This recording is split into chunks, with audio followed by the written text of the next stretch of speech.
On parle à présent des Druidins, avec leur chef Ganburigan. En fait, les Druidins, c'est un peuple.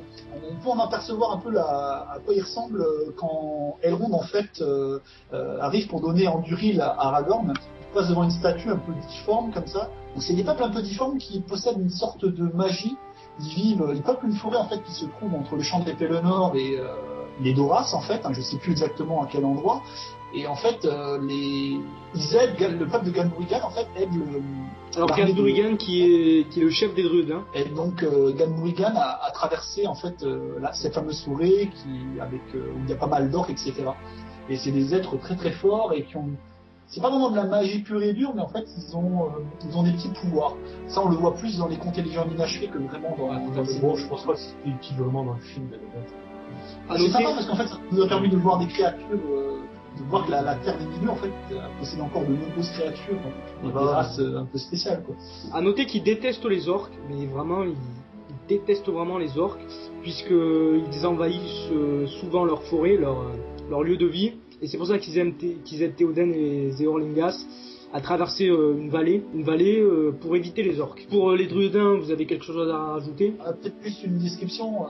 Ils sont assez trapus physiquement et ils sont habillés un peu comme des hommes des cavernes, avec des peaux de bêtes, ils ont des arcs en bois, etc.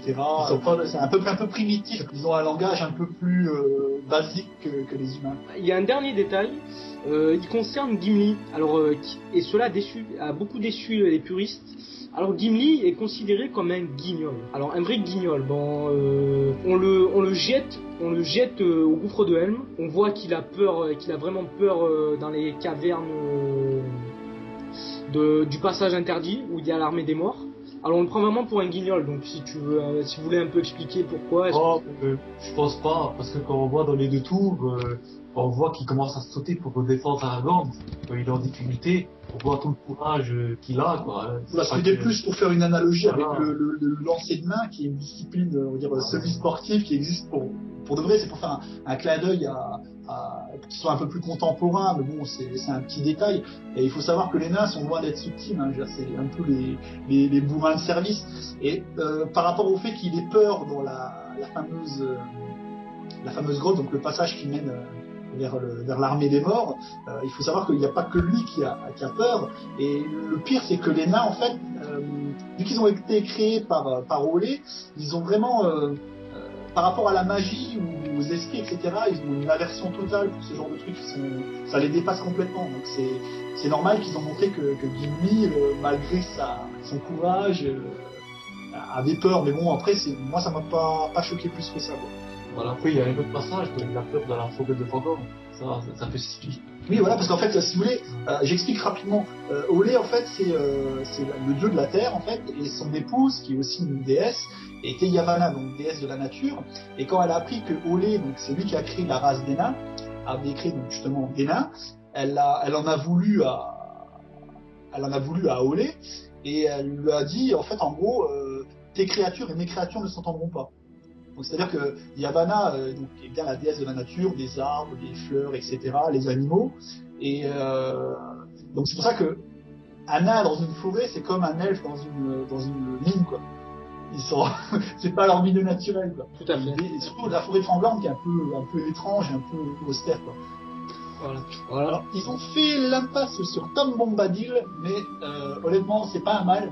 Tom Bombadil, c'est un personnage un peu guilleré, un peu hors sujet. D'ailleurs, le passage où on le trouve est un peu soporifique, un peu chiant, on va dire, entre guillemets. Mais derrière, en fait, il y a la partie avec les Galgal, où on voit en fait comment les Ris, Pipin, etc. obtiennent leurs armes. Il y a une scène aussi que j'aime bien particulièrement, c'est la scène de la mort de Boromir, qui est très très émouvante. C'est pas comme celle d'Aldir où limite on avait envie de rigoler quand il est mort. On est vraiment, moi j'étais triste en plus quand finalement Boromir, qui était toujours en constante opposition avec Aragorn, le reconnaît enfin comme son roi avant de mourir.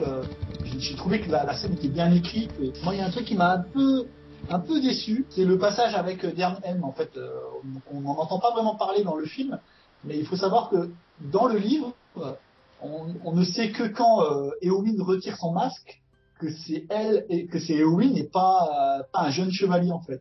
si vous voulez, en fait, c'est elle qui prend Merry sur son cheval, mais elle se présente comme un chevalier assez jeune. Elle a dit répondre au nom de Dan Helm, et en fait, on a un effet de surprise quand elle retire son masque à la fin et qu'elle dit je ne suis pas un homme et qu'elle achève le roi sorcier. Ouais, sinon, on a aussi constaté quelques exagérations dans le film. Par exemple, quand Eowyn, elle coupe les jarrets des olifants. Je trouve que c'est exagéré, quoi. Ah, ce qui est marrant, c'est qu'en fait, les olifants sont criblés de flèches, ils ont reçu des lances, etc.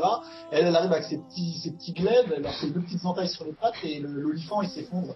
Et croyez-moi, pour couper des jarrets d'éléphants, il faut y aller, quoi. Bah, déjà, elle jarret d'éléphant, ça, c'est un olifant. Alors là, je plus sois. Il y a un petit plus que j'ai trouvé, toujours un petit moins, c'est un petit moins.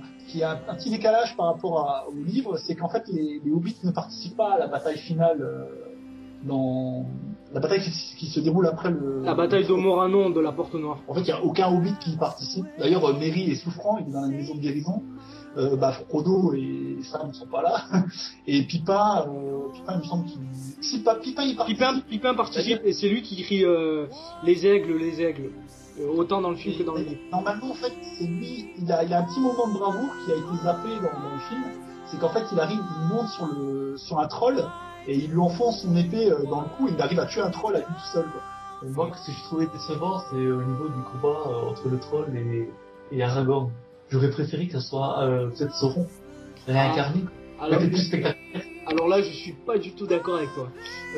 Pourquoi ? Parce que dans le livre, dans le film, je veux dire, dans le livre, Sauron attend l'anneau pour se réincarner. Et là, d'un coup, dans le film, on aurait vu un Sauron, on sait pas d'où il sort, se battre avec Aragorn. Donc là, ça aurait vraiment déçu les gens. Il a plus du tout l'enveloppe humaine, Sauron. Donc il aurait pas pu se présenter aux portes de la Moria, en fait.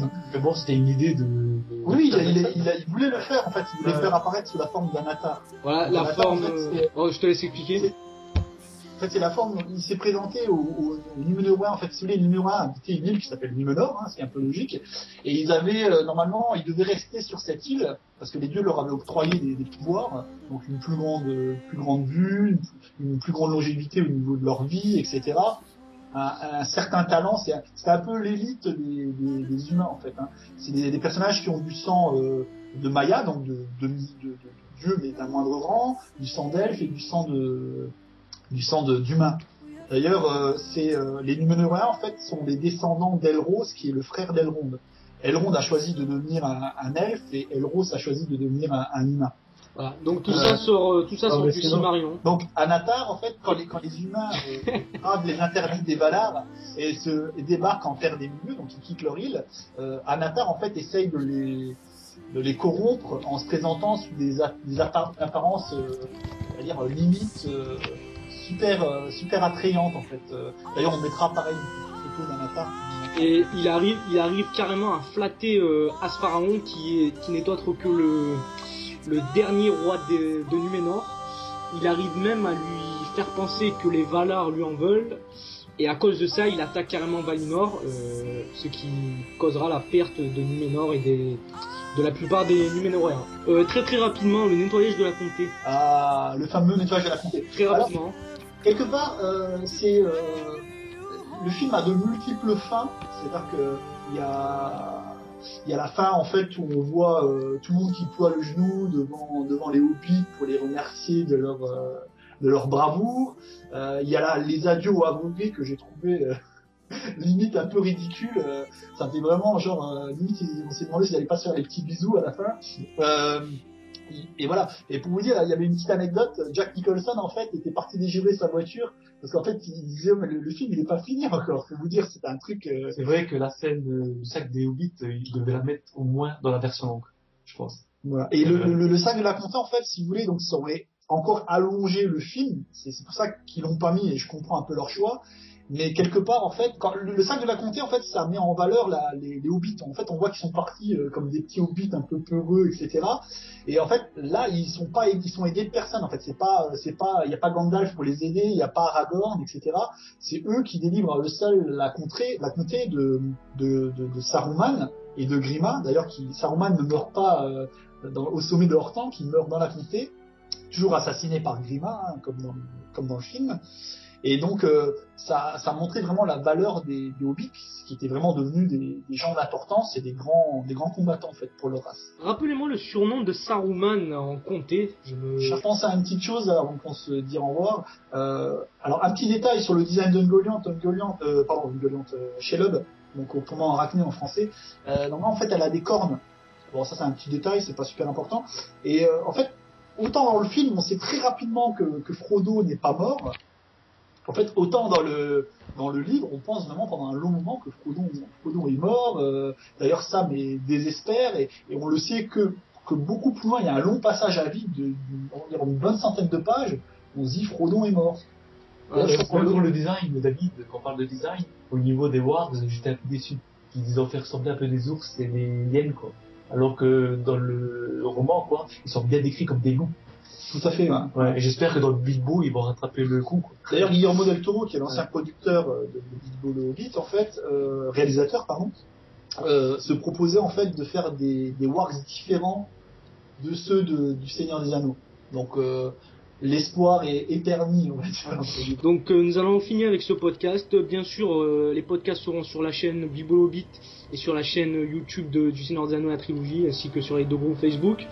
N'hésitez pas à aimer aussi Bilbo le Hobbit, puisque les deux groupes se complètent, comme on l'a dit au début. On laissera le lien en fait, parce que les groupes Bilbo le Hobbit, il y en a plusieurs, pas que vous confondiez. Voilà, tout à fait. Tandis que le Seigneur des Anneaux la trilogie est unique. Donc c'était un nouveau podcast en espérant qu'il vous aurait plu et pas trop, entre guillemets, choqué. Allez, bye bye à tout le monde. Allez, merci, au revoir. Je ne croyais pas que ça finirait de cette manière. Finir? Non, le voyage ne s'achève pas ici. La mort n'est qu'un autre chemin qu'il nous faut tous prendre. Le rideau de pluie grisâtre de ce monde s'ouvrira et tout sera brillant comme l'argent. Alors vous les verrez. Quoi, Gandalf? Voir quoi? Les rivages blancs. Et au-delà, la lointaine contrée verdoyante, sous un fugace lever de soleil. Alors, ça ne va pas si mal? Non. Non, en effet.